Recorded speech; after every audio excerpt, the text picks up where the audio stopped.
Hello बच्चों, the question says the distance of point 1, 0, 2 from the point of intersection of line x minus 2/3 equals to y plus 1/4 equals to z minus 2/12 and the plane x minus y plus z equals to 16 is 3√21, 13, 2√14 and 8। अब यहाँ पर question ये कह रहा है हमसे कि इस पॉइंट का डिस्टेंस बताना है हमें, जो पॉइंट इस लाइन और इस प्लेन का इंटरसेक्शन पॉइंट होगा।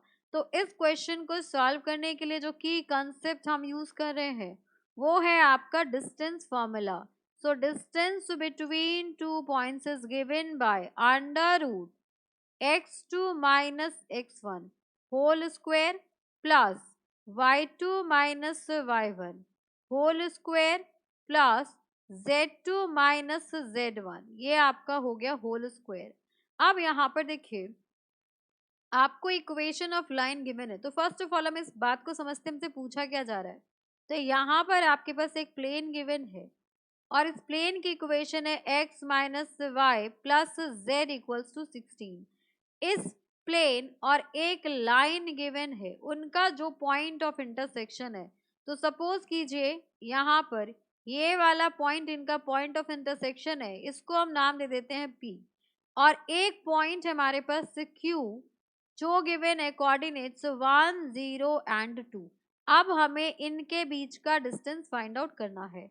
तो यहाँ पर जो लाइन है x minus 2/3 is equals to y plus 1/4 is equals to z minus 2/12। अब ये जो आपके पास लाइन है वो ये वाली लाइन है, तो इस लाइन पे किसी भी पॉइंट के कोऑर्डिनेट लिखने हो तो वो क्या हो जाएंगे, यहाँ पर इक्वल्स टू k ले लेंगे इसे।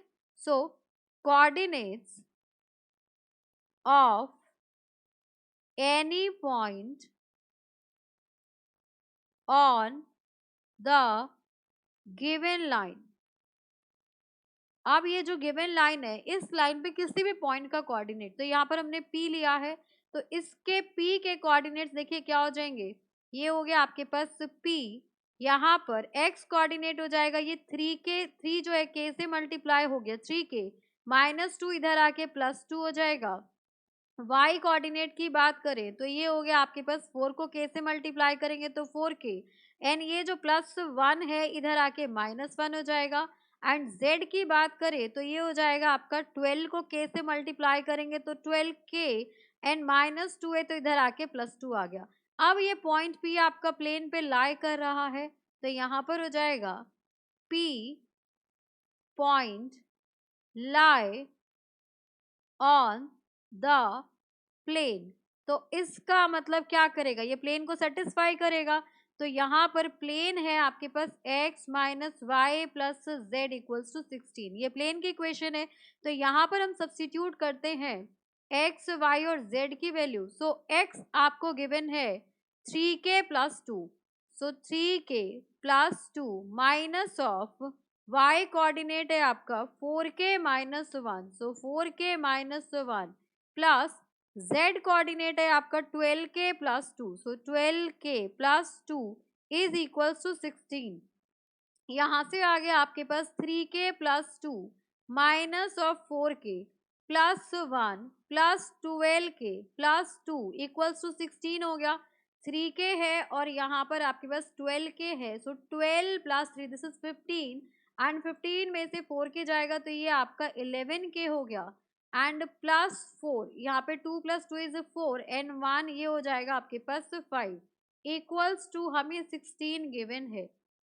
अब यहाँ से हम लिख सकते हैं 11k will be equals to 11, 5 इधर जाके माइनस हो जाएगा and from here k is equals to 1। अब k 1 आ गया तो हम इस पॉइंट के कोऑर्डिनेट्स लिख सकते हैं।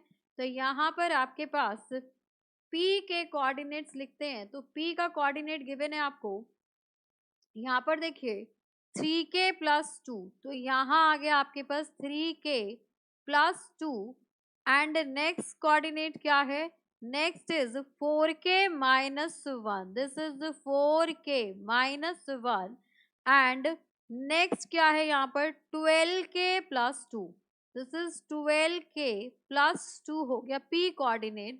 अब यहाँ पर हमें r कोऑर्डिनेट भी पता है, जिसका डिस्टेंस हमें फाइंड आउट करना है, q coordinate 102। So q is 102। अब यहाँ पर pq will be equals to under root, यहाँ पर अब k की वैल्यू सब्स्टिट्यूट कर लेते हैं, तो यहाँ पर p हो गया k इज 1, k की वैल्यू हमने 1 फाइंड आउट की है, सो 3 multiplied by 1 will be 3 plus 2 is 5, 4 minus 1 will be 3 and 12 plus 2 will be 14। ये हो गया।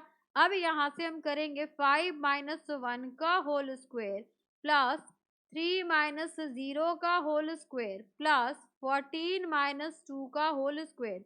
सो this will be equals to under root, यहाँ से आएगा आपके पास 4 स्क्वायर, ये हो जाएगा आपका 3 स्क्वायर एंड यहाँ से आ गया आपके पास 12 square. So this will be equals to, ये 16 हो जाएगा प्लस 9 हो जाएगा एंड यहाँ पर आपके पास 144 हो गया। इसको हम ऐड करेंगे तो यहाँ पर आ जाएगा आपके पास 169।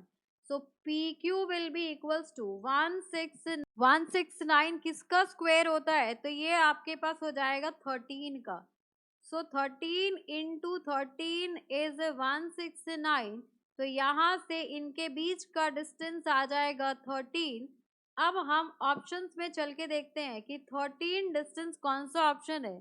So option number 2 which is 13। So for this question option number 2 13 is the correct answer.